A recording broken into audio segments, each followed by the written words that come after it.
अस्सलाम वालेकुम नाज़रीन, फायरस्टोन न्यूज़ नेटवर्क के साथ मैं हूं आपकी होस्ट फ़ायज़ा शाह काज़मी और मेरे साथ इस टाइम मौजूद है मायरा इमरान RIUJ की वाइस प्रेसिडेंट हैं और इनसे हम बात करते हैं। आज नेशनल प्रेस क्लब में एक सेमिनार मुनक्कद किया गया जो सहाफ़ियों की हेल्थ के लिए था और कार्ड तकसीम किए गए। इनसे हम बात करते हैं। अस्सलाम वालेकुम। वालेकुम अस्सलाम।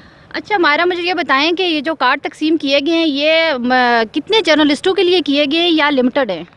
नहीं, इसमें लिमिट कोई नहीं है। जो भी मेंबर है प्रेस क्लब का वो कार्ड हासिल कर सकता है। एक अपना कुछ मालूमात अपनी देनी होंगी, जिसके लिए फॉर्म है जो कि बहुत ही बेसिक सा है। उसके अंदर अपनी मालूमात दे के, तस्वीर देकर तो ये कार्ड बनवाया जा सकता है। बहुत पहले जो इस तरह के हमने इनिशिएटिव लिए थे ना, उसके अंदर ये था कि लोगों ने कहा हमें कार्ड नहीं मिला, लेकिन ये था कि उसके लिए एफ़र्ट ये करनी है कि आपने आना है, आपने फॉर्म को फिल करना है, तस्वीर अपनी देनी है, तभी वो कार्ड बन सकता है। तो हमारी ये गुजारिश होगी लोगों से कि वो अवेलेबल हैं, आप आएँ लाइब्रेरी से, वो कार्ड लें फॉर्म, और फिर ये अपनी सहूलत को आप हासिल कर सकते हैं। तो इसमें मुझे ये बताएं कि जो नेशनल प्रेस क्लब का मेंबर नहीं है और जर्नलिस्ट भी है, तो क्या उसके लिए भी ये सहूलत मुयस्सर है?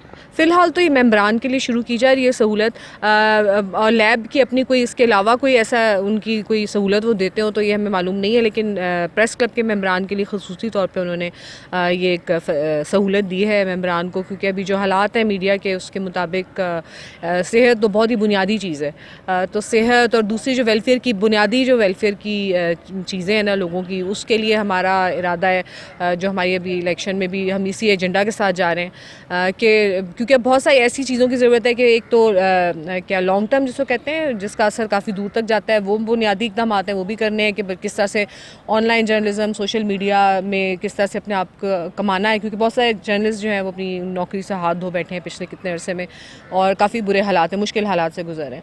तो नए जो तकाज़े हैं मीडिया के, उनको कैसे पूरा करना है उस पर भी हमारी तवज्जो होगी। और दूसरी तरफ हम एक ये कर सकते हैं कि वेलफेयर के ऊपर ज़्यादा तवज्जो दें, कि जो बेरोज़गार हो चुके हैं उनका ये वक्त जो मुश्किल आया है उनके ऊपर हम उसमें किस तरह ज़्यादा से ज़्यादा सहूलत दे सकते हैं। तो ये उसका एक हिस्सा है, ये इक़दाम जारी रहेगा। अभी तो इसको हमने इफ्तिताह किया है, लॉन्च किया है, तो इसको आगे लेकर जाएंगे, जारी रखेंगे अपने मेंबरान के लिए, और जो हमसे खिदमत हो सकेगी हम करेंगे। तो इसमें मुझे एक और चीज़ बताएंगे, ये कितने परसेंट किया गया है, कितने परसेंटेज पे मिलेगा मतलब साफ़ियों को डिस्काउंट, और जो बिल्कुल बेरोज़गार हैं जिनका कोई रोज़गार नहीं रहा, जो चैनल से निकल चुके हैं, तो उनके लिए क्या होगा, मतलब जो पे नहीं कर सकते? देखिए, ये है तो अभी 50% का इन्होंने ऐलान किया था, लेकिन इसके अलावा जो अगर आपने देखी हो, आप मौजूद थी प्रेस कॉन्फ्रेंस में, उन्होंने ये भी ऐलान किया कि जो सहाफ़ी ज़्यादा मजबूर हैं इस वक्त और 50% भी नहीं दे सकते, या ऐसे महंगे टेस्ट हैं जिनके लिए आप जो है वो उनका 50% भी बहुत ज़्यादा हो जाता है, तो उनके लिए ख़ास तौर पे यहाँ पर एक कमेटी की तश्कील का फ़ैसला उन्होंने किया है और कहा है कि उसके अंदर वो उनका केस जाएगा, और अगर प्रेस क्लब रिकमेंड करेगा तो वो लैब के जो मालिक थे उन्होंने ऐलान किया है कि वो उनका मुकम्मल मुफ्त इलाज या उनके जो टेस्ट हैं ना वो मुकम्मल तौर पे किए जा सकेंगे। थैंक यू मायरा जी। नाज़रीन, मेरे साथ मौजूद थी मायरा इमरान और नेक्स्ट एक प्रोग्राम के साथ फिर हाज़िर होंगे। फ़ायज़ा शाह को इजाज़त दें। अल्लाह हाफिज़।